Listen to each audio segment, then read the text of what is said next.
Menganyam bagi masyarakat Kalimantan Selatan adalah sebuah warisan budaya. Biasanya memang para wanita yang melakukan kegiatan ini.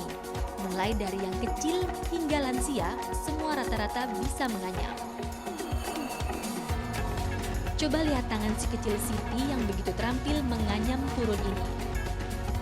Saking terampilnya, ia tak perlu lagi melihat apa yang ia kerjakan. Dan dalam sekejap, helaian purun pun berubah menjadi untayan anyaman yang rapi dan menarik. Belajarnya dari melihat teman, dapat belajarnya dari kelas 2 SD. Bagi Siti, menganyam bisa menambah uang saku untuk sekolah. Tak banyak tuntutan dari pekerjaan ini. Maklum saja, para wanita memang menganyam hanya untuk mengisi waktu saja. Hitung-hitung menambah penghasilan. Sudah bersih-bersih rumah. Kalau istirahat, masak, mengerjakan lagi anyamannya. Iya, membantu keluarga lah, sedikit-sedikit. Ya, menganyam memang tidak dipisahkan dari purun. Nah, purun inilah yang punya peranan penting. Purun adalah sejenis tanaman yang tumbuh liar di rawa. Di desa Sungai Rutas ini, kerajinan purun memang lumayan dikenal. Mulai dari menjemur, membersihkan purun, menghaluskan hingga menganyam purun.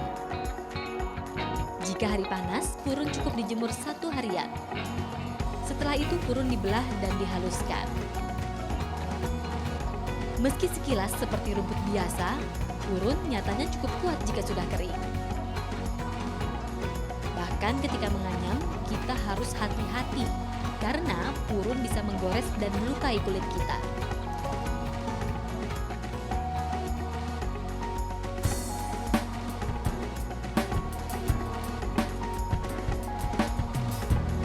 Hanya saja, purun adalah tanaman rawa yang cukup sensitif. Purun itu tumbuhnya dia di ekologinya rawa gitu ya. Secara ini rawa tentunya sensitif sekali terhadap terjadinya perubahan komponen dari ekologi itu. Gitu kan? Jadi kalau misalnya terganggu keseimbangannya, tentunya habitat purun itu akan sangat terganggu. Akibat adanya perlakuan manusia yang kurang tepat, keseimbangan ekosistem rawa sangat sensitif dan mudah terganggu. Hal ini jelas akan berdampak pada tanaman purun. Purun itu tidak secara sengaja ditanam oleh masyarakat, tapi dia tumbuh secara liar gitu ya. Karena ya memang habitat dia yang ada di rawa itu. Walhasil tak mudah bagi Ilim untuk mencari purun. Jangankan purun yang bagus, purun tikus yang biasanya mudah ditemui juga sudah sangat langka. Beginilah Ilim menempuh perjalanan jika ingin mencari purun.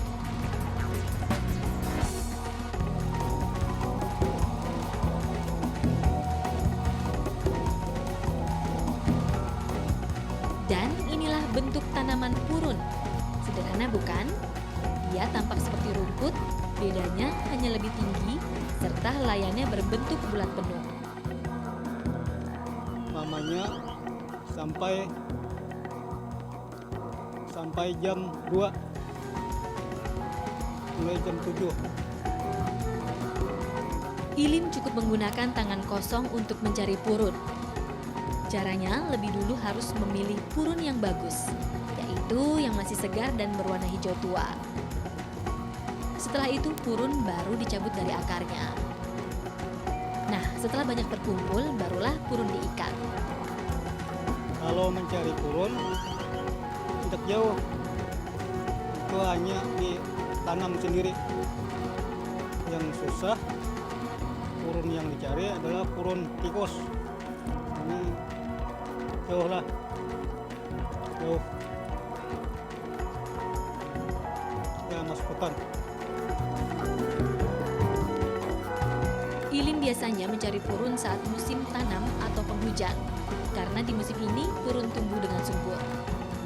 Sementara saat musim kemarau, purun biasanya menjadi layu karena air rawa yang kering. Dari rawa-rawa menjadi kerajinan anyaman, lalu menghasilkan uang. Sesuatu yang biasa ternyata bisa sangat bermanfaat jika dikelola dengan baik. Apalagi didukung kreativitas untuk menyulap bahan yang awalnya terabaikan menjadi bernilai jual tinggi.